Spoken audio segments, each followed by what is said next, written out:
Hello， 大家好，我是立恩。哎呀，不得了，不得了了！2025年又有大事情发生了。今天我要跟大家报的这个料呢，是真真实实的社群平台被中共控制的大瓜。那就是4月9号，美国参议院听证会上呢，来了一个爆出大家出乎意料之外的女士，她就是莎拉温威廉姆斯。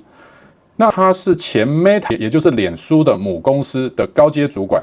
这一次呢，作为一个吹哨者啊，向美国参议院举出事证，表明过去他在 Meta 服务7年当中 ，Meta 公司执行长马克·祖克伯呢，为了扩大 Meta 在中国地区的业务呢，如何与中国共产党 CCP 合作，开发并且测试了客制化的审查工具，甚至应北京的要求啊，删除了居住在美国的中国异议人士的账户。搞什么？快说，到底是搞什么？你搞什么东西啊？所以呢，我们接下来就要来看的就是呢，其实过去大家一直担心的 TikTok 啊，还远远比不上马克·佐克伯的 Facebook。而过去的 Facebook 呢，又到底干了哪些令人发指的这种串供的行为哈？那因为这个听证会时长将近90分钟，特别的长，所以呢，我会分为上下两集。那为什么要特别分上下两集？主要是许多共同参与的参议员呢，比较针对的哈是脸书过去他们如何利用大数据分析所谓青少年的情绪模式，以投放去刺激啊青少年购买商品的内容。这里面涉及到了许多美国的一些儿少法等等等等哈，以及是怎么去控制你我个人的情绪，投放那些会煽动大家情绪相关的政治性的言论或是影片等等。就是一句话，恶心。那这个我们会另外讲。那今天主要就针对的是脸书如何的来跟中共这边勾结，以及背后如何的违反了美国的法律，把他的用户个资做提供，并且针对中共他们的意愿呢，来创建言论审查的机制，打击对中共不利的异己，以及出卖了他们自己的高科技，成为中共的主要的科技合作伙伴。我会统整在今天的上集，让大家有个清楚的了解。所以我们就先来好好看脸书是怎么出卖你我的。Let's go。Hearing, the title of which is A Time for Truth, Oversight of Meta's Foreign Relations and Representations to the United States Congress. Let me just say as we begin, this is a hearing that Facebook has tried desperately to prevent. Facebook is one of the most powerful companies in the world. It is one of the most powerful companies in the history of the world, and they have stopped at absolutely nothing to prevent today's testimony. They've absolutely gone to war to try to prevent it. Our witness today is a whistleblower, and not just a whistleblower, but a longtime executive at Facebook. She worked directly with Mark Zuckerberg and Sheryl Sanders and the Facebook brass. She was a part of the Facebook brass, and they have gone scorched earth to prevent her from telling what she knows. They've sued her. They have sought a gag order against her. They have begged courts to take her book off of the shelves. They tried to get it stopped from being printed in the first place. They have threatened her, get this, with $50,000 in punitive damages every time she mentions Facebook in public. $50,000 every time she mentions Facebook in public, even if the statements that she is making are true. And even as we sit here today, Facebook is attempting her total and complete financial ruin. They are attempting to destroy her personally. They are attempting to destroy her reputation. And I think the question is why? Why is it that Facebook is so desperate to prevent this witness from telling what she knows? What is it that they are so afraid of? Well, we're going to find out today.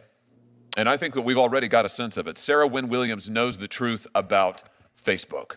That's what they fear. She knows that while Mark Zuckerberg now claims to be a champion of the United States and claims to be a free speech warrior, he in fact worked hand in glove with the Chinese Communist Party for years. He in fact made censorship his business model. He in fact developed censorship tools for the Chinese Communist Party to use against its own people. He in fact made Americans' own user data available, was willing to make it available to Beijing.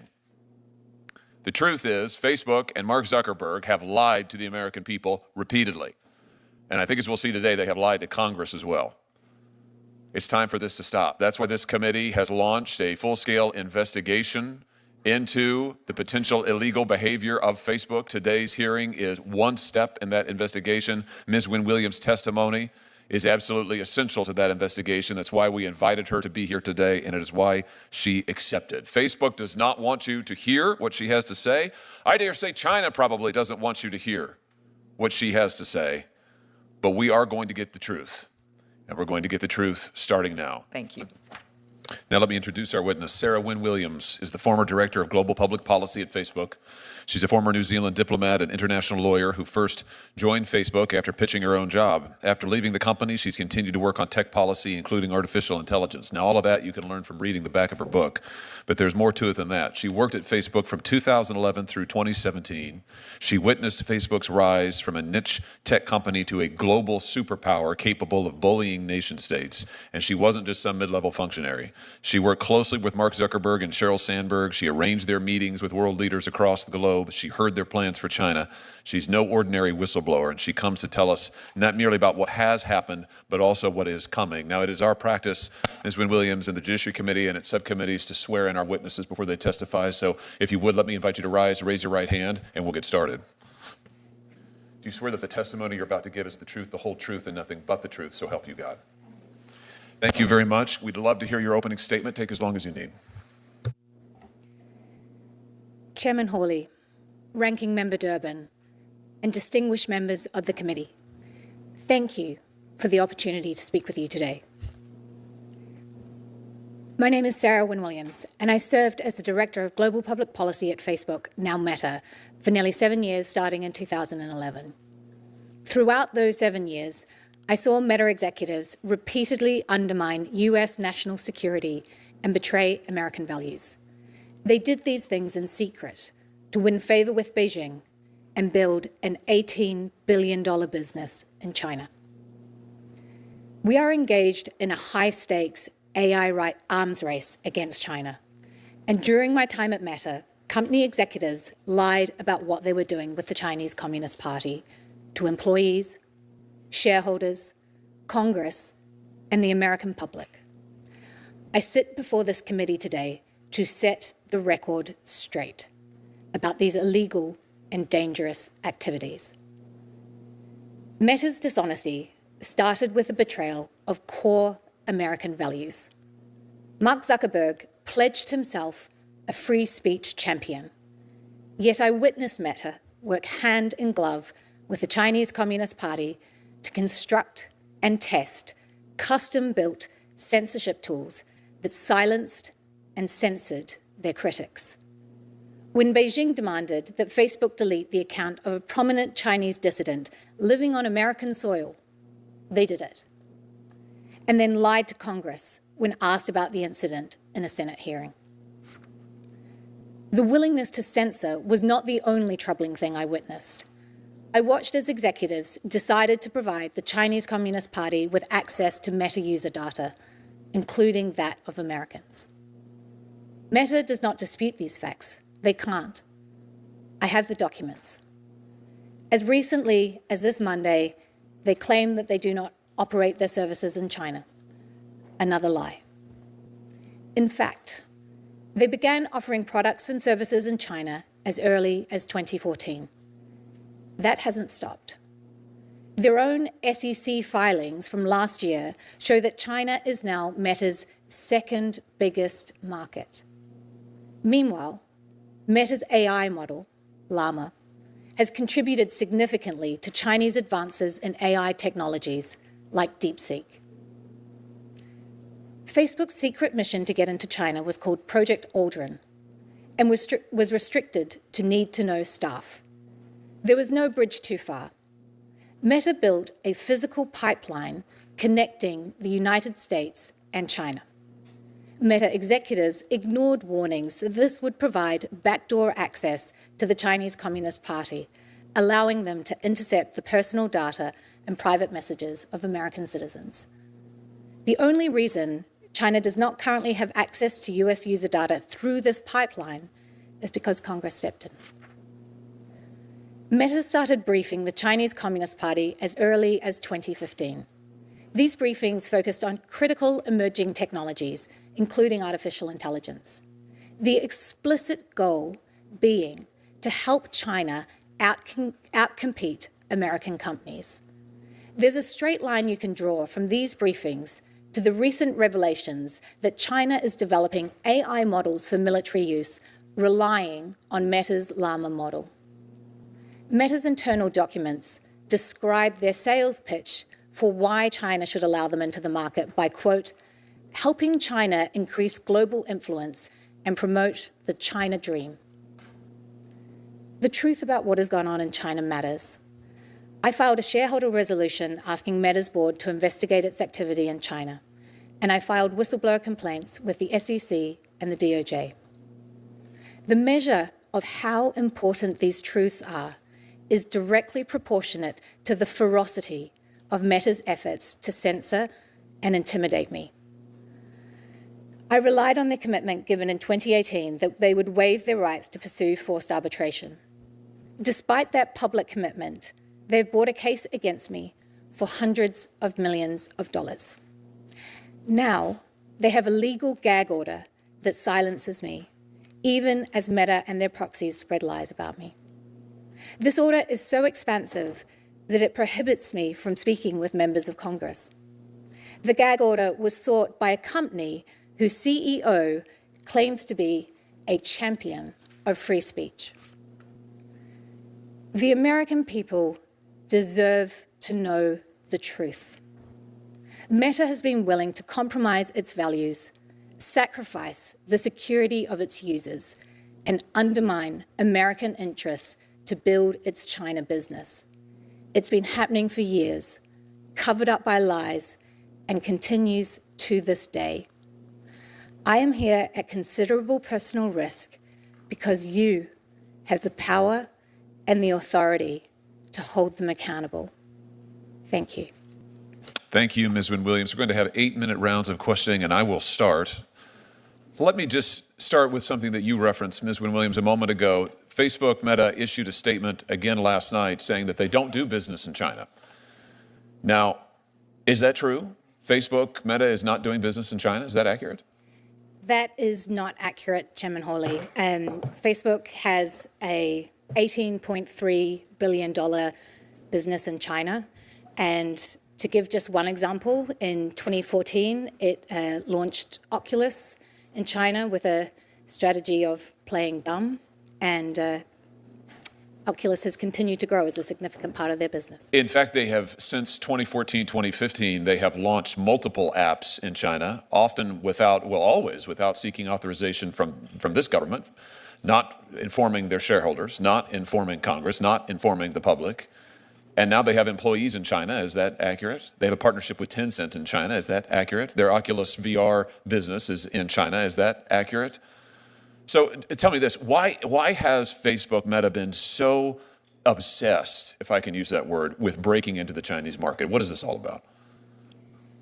It is incredibly valuable for Meta. Monetarily? Absolutely. So we're talking about profit at the end of the day.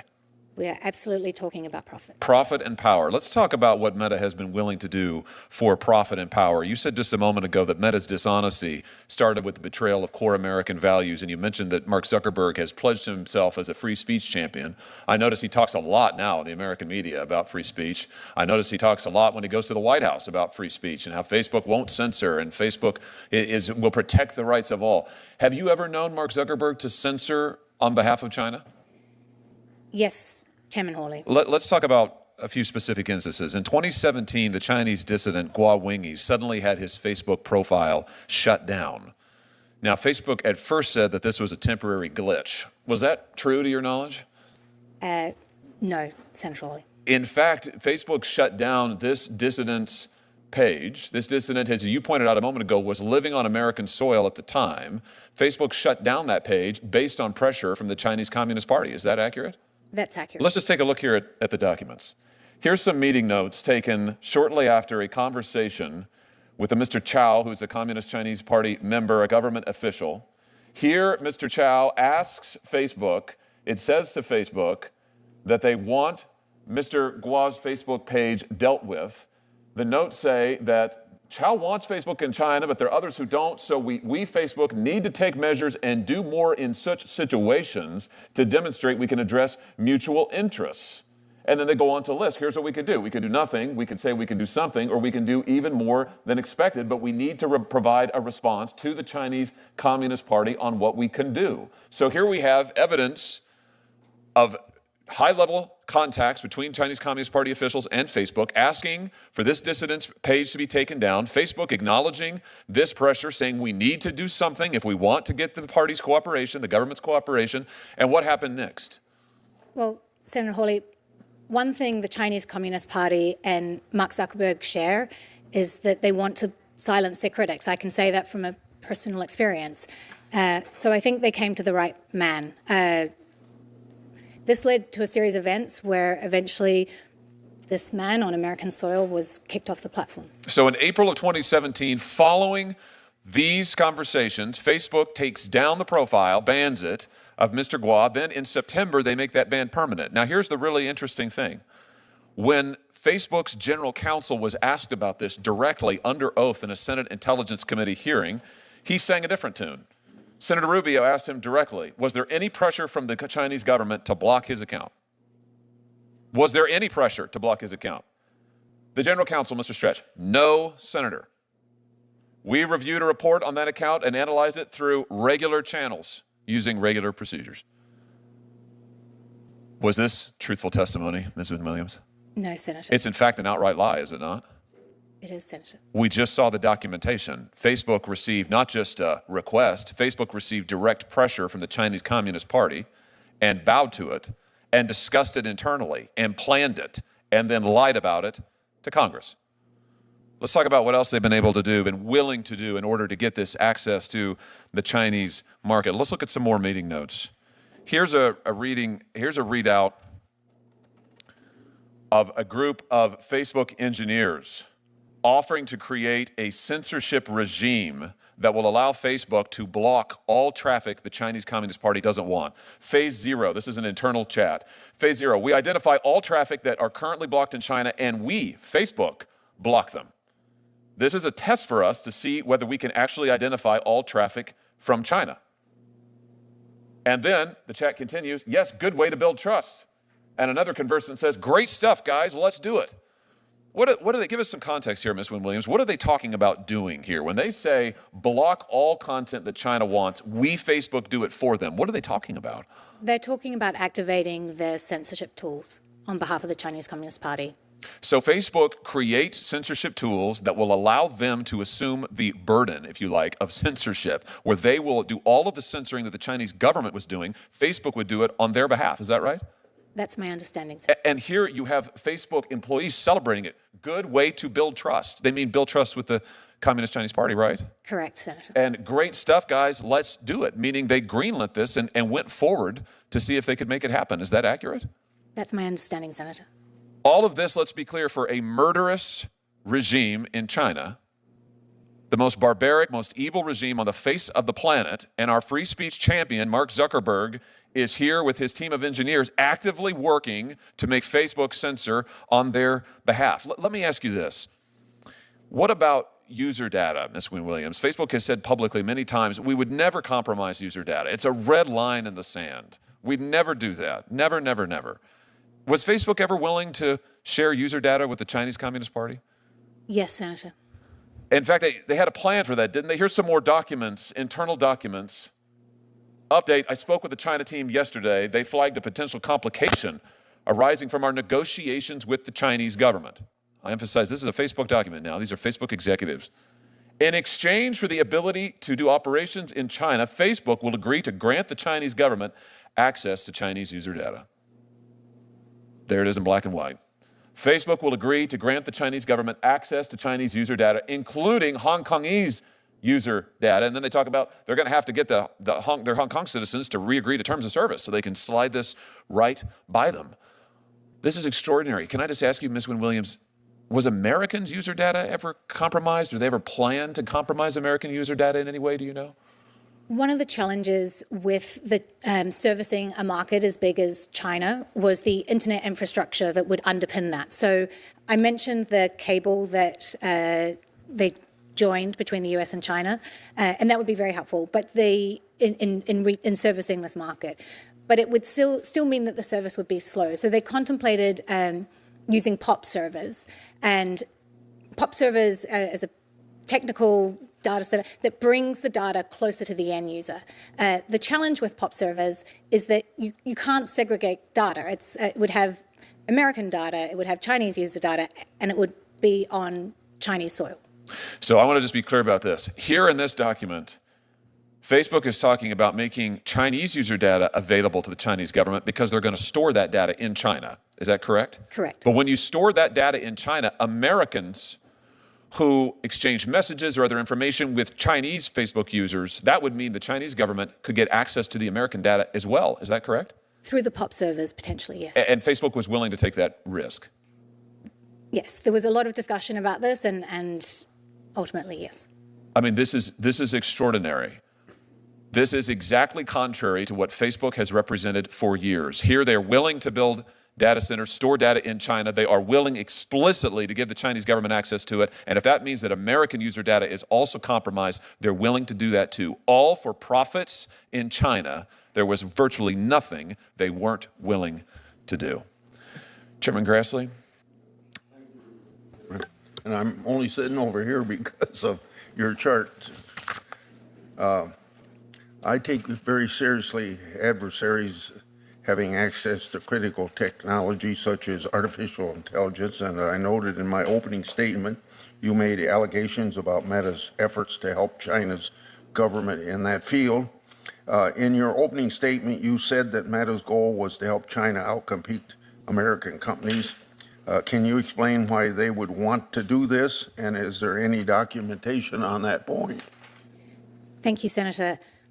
They saw, I guess, part of the value proposition that they could provide the Chinese Communist Party was their expertise in helping Chinese officials. So they explicitly, and I would be happy to provide you with the documentation, called out U.S. firms. They said, we can help you, China, not have to rely on firms like Cisco or IBM because we can help you with the technical expertise. So they were offering on, things like how to build more efficient data centers or how to ensure that engineers could better understand technology like photo tagging.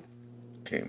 And then, and by the way, that documentation would be appreciated. What was Meta's ultimate goal when they briefed Chinese government on artificial intelligence technology, and what information and technology did they provide?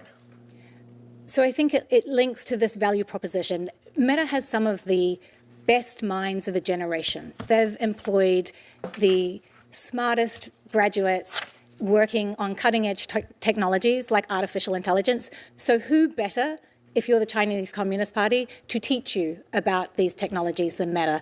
In terms of understanding the extent of this, I think this is a really great area for your investigation.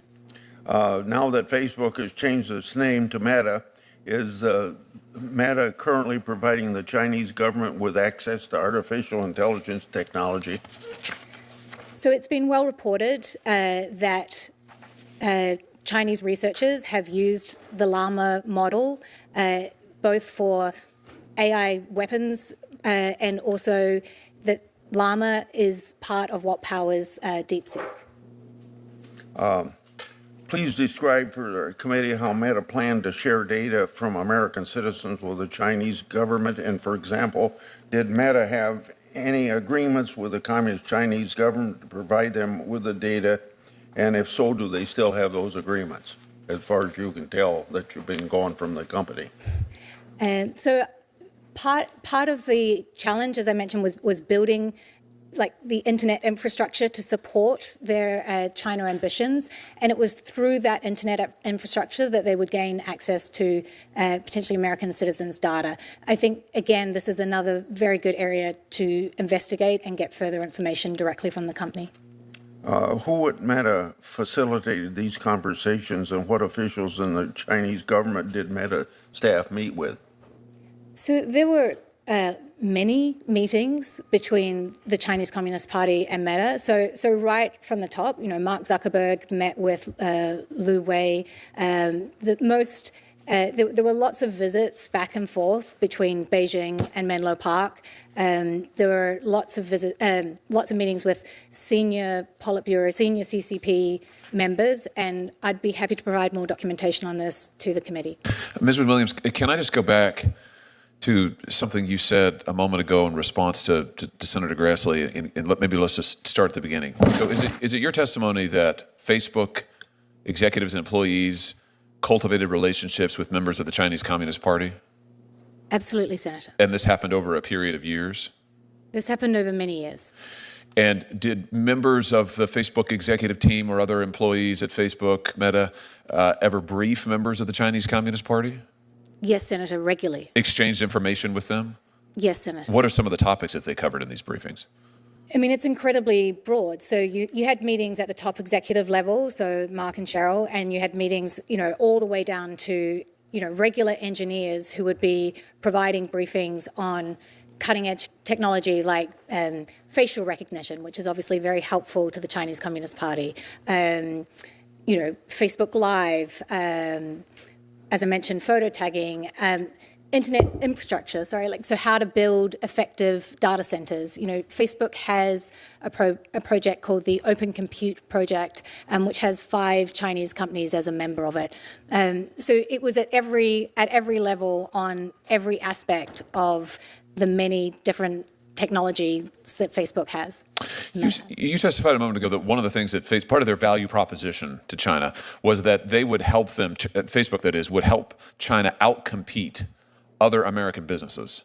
Can you just say more about that? I mean, that seems like an extraordinary thing to me. Here you have an American company going to our chief foreign adversary, on whom we currently have tariffs of like 10 billion%, and saying, hey, we'd love to help you. We would love to help you beat all of these other American companies. That's extraordinary. I mean, what can you tell us about that? I'd be happy to provide the documentation. I mean, literally the documents in which they were writing this were called our value proposition to be put before the CCP. So was information related to artificial intelligence part of these briefings? I know you said that there were some sort of informal discussions, but did Facebook actually brief members of the CCP on artificial intelligence, to your knowledge? Yes, Senator. And again, was that a once-off, or was this a regular thing? Senator, I think this is a great area of investigation for your committee. So why would, you were at Facebook a long time, why would Facebook want to help China with artificial intelligence? I mean, what's the strategy there, do you think? What do you divine the intent to have been? I think there are lots of, so I think we've talked about the general focus of the company of wanting to help China. This is over a period of time where China was rapidly trying to increase its own technological expertise and trying to grow its own homegrown technology company. So it's incredibly valuable to have the brightest minds in the world show you how that technology works, and then I think at the moment, as you're aware, there's a debate in the AI community around whether open source models or closed models are more appropriate. And one of the considerations around that is national security. But it's not clear at this moment whether open source models or closed models will ultimately prevail. And there's a lot of money on the line. In some ways, you could say, it's helpful, if you want open source to prevail, to have a strong threat from a Chinese model, so that you can say it's really important that America wins this, and we are the American open source option. And I think you can see the way that strategically plays out. So what you're saying is Facebook's AI model, Llama, I think it's called, that's an open source model, is that right? Correct. And I think they just released Llama 4 or something just recently, the last few days. So that's an open source model. Many of the other American competitors, Sam Altman's company, for example, OpenAI, is a closed source model, closed source code. So Facebook has a fundamentally different take, an open source model. They're briefing the Chinese government, including CCP officials, on this model, on their information. And then we get the revelation of DeepSeek just a few months ago, China's sort of breakthrough on AI. Do you think that Llama had something to do with DeepSeek? Do you think that information sharing helped lead to DeepSeek? I think it's been widely reported that the DeepSeek model is in part based on Llama. And so just playing this out, if China's DeepSeek model, another open source model, I think, right, becomes the chief competitor to these other models in the United States, what you're saying is that it stands to reason, and this is something for us to look into certainly, but it stands to reason that in a way Facebook would benefit from that because you've got this threat in DeepSeek. Facebook is the only other really major American open source model out there. The others aren't built on that platform. So, Facebook's, their profile is raised, the significance of their model is raised, and maybe they become more important than ever. I mean, is that stand to reason? I think it's a winner-takes-all situation, and I think that would set up Meta in a very strong position. And as usual with Mark Zuckerberg and Meta, they intend to win and take all. Senator Blumenthal, if you're ready, I'll turn it over to you. Thanks very much, Mr. Chairman. If you have more information related to these spying risks, would you be willing to share it with the committee? I would, Senator. And Mark Zuckerberg was knowledgeable about the planning, and do you know whether he was knowledgeable about the risks as well? My understanding is that the risk is the hardest part of the plan, so it's unthinkable that he was not aware of the risk. Nothing happened here without his approval and knowledge. This was a project unlike any other project I worked on during my time at Meta in that it was so centrally led by Mark Zuckerberg, and he was so personally invested in this project. He learnt Mandarin. He traveled to China more than any other country. He had weekly Mandarin sessions with employees. It's hard to overstate how different this project was to any other project I experienced in my many years at the company. So there would be no credibility to his denying that he knew about the risks, he knew about the concerns raised by his engineers and his China team, and he was intimately involved in not only the planning and the engineering, but also in taking those risks. Senator, he was traveling to Beijing. In the documents submitted to the subcommittee, Facebook appears to have been willing to provide the data of users in Hong Kong to the Chinese government at a time when pro-democracy protesters were opposing Beijing's crackdown. Is that impression correct? And how did Facebook treat Taiwan or Hong Kong? So that impression is correct. One of the more surprising things is that as part of the censorship tool that was developed, there were virality counters. So anytime a piece of content got over 10,000 views, that would automatically trigger it being reviewed by what they called the chief editor. What was particularly surprising is that the virality counters were not just installed, but activated in Hong Kong and also in Taiwan. Let me ask you, I raised in my remarks, and I know that a number of other colleagues did as well, the record of misrepresentation and deceit. One of our former colleagues, Senator Leahy, asked Mark Zuckerberg in 2018 whether Facebook would comply with Chinese censorship and surveillance demand. He even asked if Facebook had built censorship tools to enter the Chinese market, and Zuckerberg responded, I'm quoting, "Because Facebook has been blocked in China since 2009, we are not in a position to know exactly how the government would seek to apply its laws and regulations on content were we permitted to offer our service to Chinese users." Ms. Wynn Williams, was that accurate? That is not accurate. Hundreds of decisions had been made, and by 2018, they'd been in dialogue directly with the Chinese Communist Party for 4 years. The fact is, by 2018, Facebook built, it even turned on censorship and surveillance tools that it developed for Chinese security officials, correct?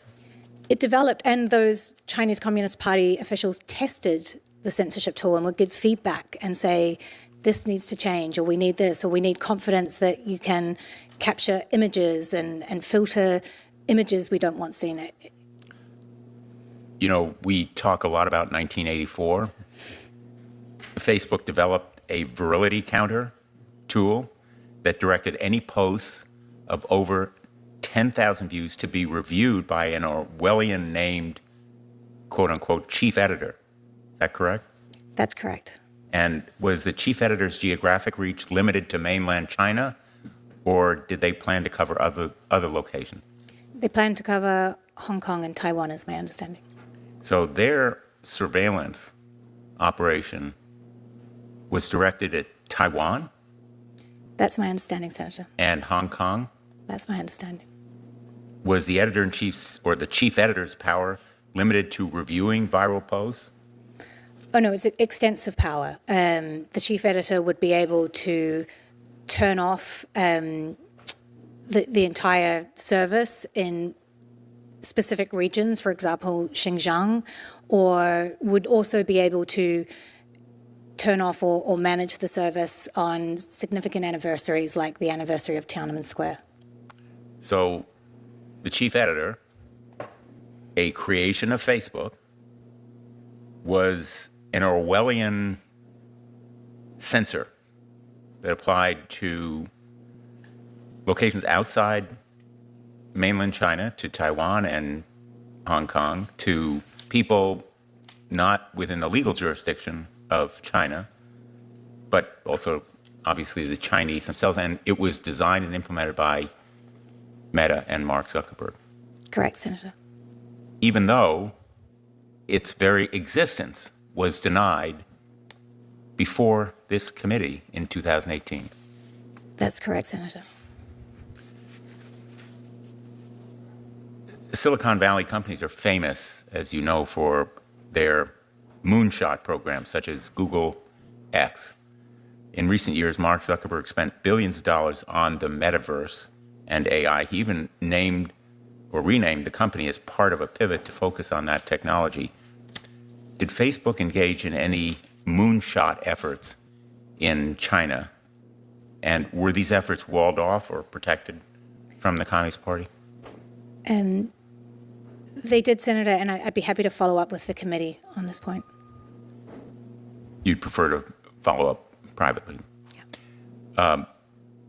Just one last question. I'm interested in how much of a national champion Meta actually is for the United States. Did Facebook share information about its facial recognition, artificial intelligence models, and other sensitive technologies to Chinese security officials? In other words, did it share that significant technology regarding facial recognition and other surveillance methods? Look, the greatest trick Mark Zuckerberg ever pulled was wrapping the American flag around himself and calling himself a patriot and saying he didn't offer services in China while he spent the last decade building an $18 billion business there. And he wrapped the flag around himself even as he disclosed sensitive technologies that enabled the Chinese to gain the upper hand on surveilling its citizens, but also the upper hand in engaging with us. And he continues to wrap the flag around himself as we move into the next era of artificial intelligence. Thank you, Mr. Chairman. Tell me that there were people at that company that you worked with that didn't sell out. Absolutely, absolutely.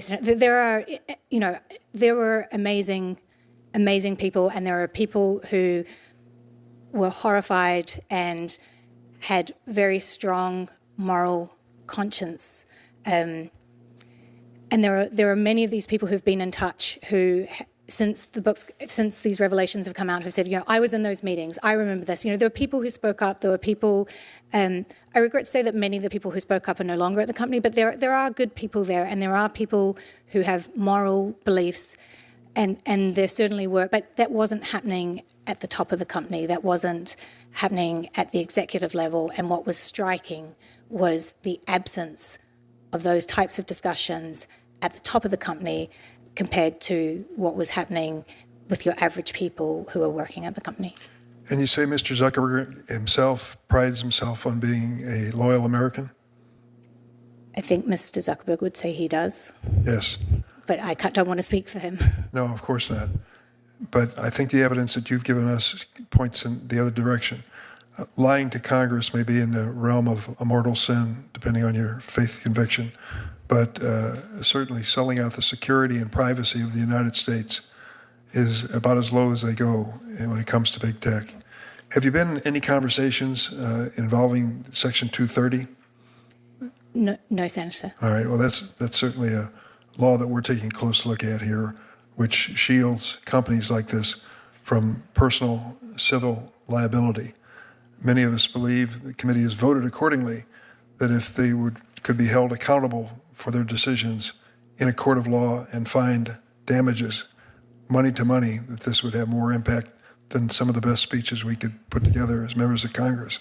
So we're going to work on that. But, Mr. Chairman, I thank you for this hearing, but I particularly thank you because you've referred to in your testimony what you call in the book 3 pistols, which I think is your reference to your 3 children. You've done a great thing for them and for kids all across the world. Thank you for testifying today. Thank you, Senator. Ms. Wynn Williams, let me ask you a little bit more about the censorship tools that you've been asked about today, you've testified about, that were actually deployed in Hong Kong and Taiwan. And let's just, if we can, let's just look again at the privacy team email. Not that one. That one. Yeah, so this is, and just so members of the press understand, the committee's in possession of this document. We have blacked out, as you can see, we blacked out the names of individuals here, but in the documents, we have those names. Of course, we'll follow all appropriate legal procedures, but just so the press understands, the committee is committed to doing a full investigation. We do understand and know who the people are on this chain. We can see who they are, and we can see the full course of the discussion. But I just want to emphasize something here. The update is they spoke with the China team. They flagged a potential course of potential complication of course of negotiations with the Chinese government. Let's just stop there for a second. Someone pointed out to you that Mark Zuckerberg testified under oath that he didn't know what the Chinese government's terms would be to operate Facebook in China because they were banned, quote unquote, in China. So he just had no idea. He was saying this as late as 2017, 2018. He just had no idea what the terms would be. That's just categorically false, isn't it? Absolutely, Senator. And this email shows that it is false, correct? Correct. In fact, what this email shows is Facebook is in very regularly close contact with members of the Chinese government, down to specifying how they want the censorship tools to work. They're giving feedback on it, back and forth and back and forth. And here they've agreed on a set of censorship tools to deploy in Hong Kong, down to the fact that they say we're going to have to actually re-TOS. Does that mean terms of service? Correct. So in other words, they're going to have to push out to Hong Kong users a new click thing for them to click on, which they won't, of course, really understand or know because it's almost impossible to decipher. But in fact, what they're doing is it's allowing Facebook to stand up new censorship tools on behalf of the Chinese government. Is that correct? That's correct. Now, here's another interesting point. Back in 2012, the FTC here in this country, the FTC entered a consent decree with Facebook about privacy. Do you remember, Ms. Wynn Williams, this would have been early on in your time at the company, but do you remember roughly any of the terms of that FTC consent decree? Because they are relevant here. I do, Senator. They were intended to prevent Meta from deceiving people about the extent to which they collect and share their data. Yes, so the part of the order is, and let me just quote, Facebook shall, quote, shall not misrepresent in any manner, expressly or by implication, the extent to which it maintains the privacy or security of covered information, end quote, which is user data. Now, Facebook is under a consent decree with the FTC on this basis, and yet they are deliberately misrepresenting across the world the security of user data. They are negotiating with the Chinese government to turn over user data, grant the Chinese government access to Chinese user data, including the Hong Kongese, including Taiwan, and yet they're representing to American government officials, no, we don't do that. We don't do that. In fact, they testified under oath. We don't make user data available. All of that was just lies. Is that fair to say, Ms. Wynn Williams? Senator, many decisions have been made, and they were all premised on the basis that Meta would hand over Chinese user data to the Chinese Communist Party. So in addition to lying to Congress on what seems like a fairly regular basis, lying about suppressing dissidents, lying about setting up censorship tools, they've also arguably violated FTC consent decrees. And we have the documentation. This isn't just Ms. Wynn Williams' opinion. This isn't just her recollection. We have the documentation with the Facebook employees, who I might add are high-level, executive-level employees, who are planning this and doing this. It's quite extraordinary. This was a pattern of operations at Facebook over and over and over. Anything, work with America's chief competitor, work with our chief adversary, sell out other American businesses, sell out American user data, lie to Congress, lie to the public, anything in order to amass more power and make a buck. Can I just ask you, you know Mark Zuckerberg very well, you spent a lot of time with him. He's recently tried a reinvention in which he is now a great advocate of free speech after being an advocate of censorship in China and in this country for years, after suppressing the Hunter Biden laptop story, after working hand in glove with the Biden administration to suppress content on COVID, to suppress content on masks, to suppress content on election questions, on vaccines, all of that. Now that's all wiped away. Now he's on Joe Rogan and says that he is Mr. Free Speech, he is Mr. MAGA, he's a whole new man, and his company they're a whole new company. Do you buy this latest reinvention of Mark Zuckerberg? Senator, there are two things. If he is such a fan of freedom of speech, why is he trying to silence me?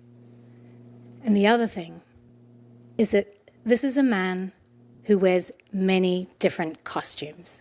When I was there, he, wanted the president of China to name his first child. He was learning Mandarin. That was, he was censoring to his heart's content. Now his new costume is MMA fighting or whatever, free speech. We don't know what the next costume's going to be, but it'll be something different. It's whatever gets him closest to power. If he were here, is there anything you'd like to say to him? Senator, I have a lot of questions for Mark Zuckerberg, but he has proven time and time again that you cannot believe his answers. He's lied to members of Congress, he's lied to his employees, and he's lied to Americans. And that's why I'm asking this committee to hold him accountable. Well, we're going to do that. And I just have to say, I don't trust his latest reinvention at all. He sat where you have sat in front of this committee multiple times in my short time in the Senate. Every time it's a different answer. Every time it's a different facade. But every time, the one consistent through line is every time it's something misleading. Every time it's something other than the truth. Every time it's about Mark Zuckerberg, not the American people. It's about Mark Zuckerberg, not what's good for this country, not what's good for his users, not what is the truth. And I, for one, am very tired of it. So I have a message to Mark Zuckerberg as well, which is that it's time for you to tell the truth. You should come to this committee and take an oath and sit where Ms. Wynn Williams is sitting now and answer this evidence. Stop trying to silence her, stop trying to gag her, stop trying to hide behind your lawyers and millions of dollars in legal fees you're trying to impose on her. Stop threatening other whistleblowers. Come to this committee, take the oath, sit there, let us question you, and give the American people the truth. We will be waiting for you. Senator, anything further? Well said, Mr. Chairman. I associate myself with your remarks, and what I would say to him is stop silencing Ms. Wynn Williams, for starters. And I go along with you that he ought to come here and tell the truth. I just want to clarify that the statement on speaking to Congress was from the arbitrator. Is that right? The arbitrator that Meta saw. The arbitrator that Meta obtained, and the gag order is still in effect. That's right, Senator. This may be the last time I'm allowed to speak. Well, it's not going to be the last time you're allowed to speak if we have anything to do with it. What I would say to Mark Zuckerberg is stop gagging Ms. Wynn Williams. Let her speak the truth, and you come here and tell us your version of the truth if you have the guts to do it. Thanks, Mr. Chairman. I can promise you, Ms. Wynn Williams, that this will not be the end. This is just the beginning. We are going to get the truth, and you have done a great service to the American people by telling the truth here today. Thank you for being willing to do it. With that, this committee is adjourned.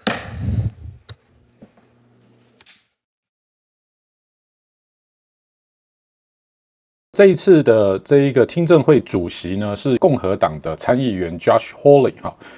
那 Josh Hawley 主席呢，我们之前的影片也有介绍过他非常精彩的在对抗 LGBTQ 团体主张的这个男女多元性别，好展开激烈的辩论。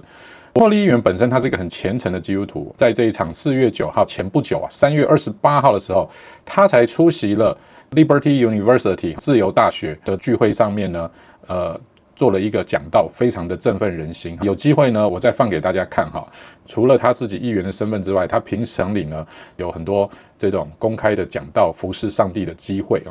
在我长期观察来讲，霍利议员是一个非常正派，而且呢，他是一个勇于接弊案的议员，所以这也是为什么哈，他目前特别担任的是参议院的司法、犯罪与反恐怖主义小组委员会的主席啊，这就是为什么我们会看到这一次的听证会上面呢，是由他担任主席。好，能够被两党愿意来推派选为这样子特殊的一个调查委员会的主席，他的背景一定要相当程度的清廉跟正派，好，不然的话很容易遭到反对啊。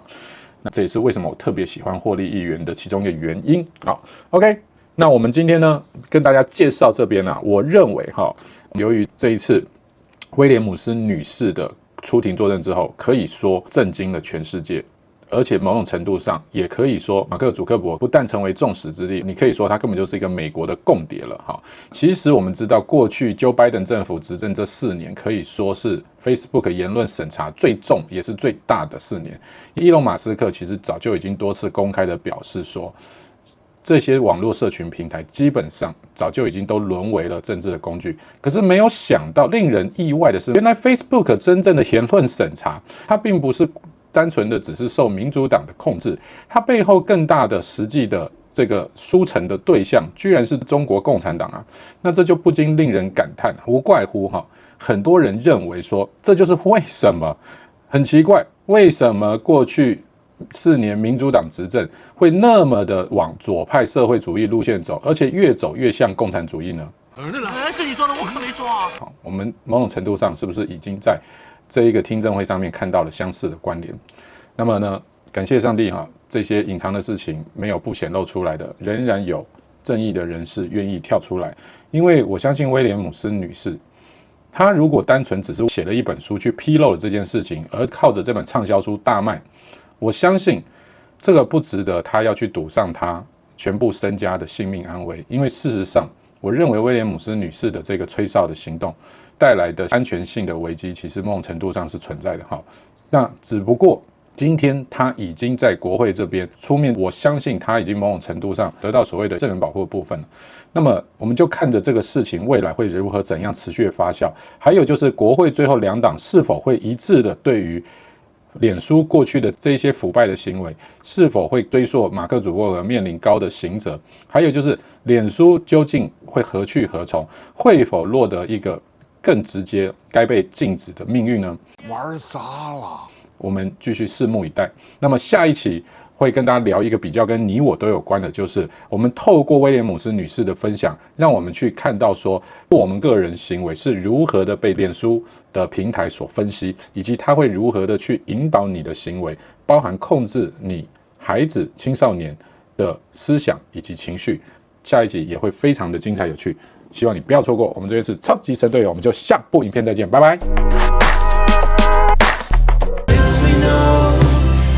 Cornerstone is Christ alone, our hope now forever.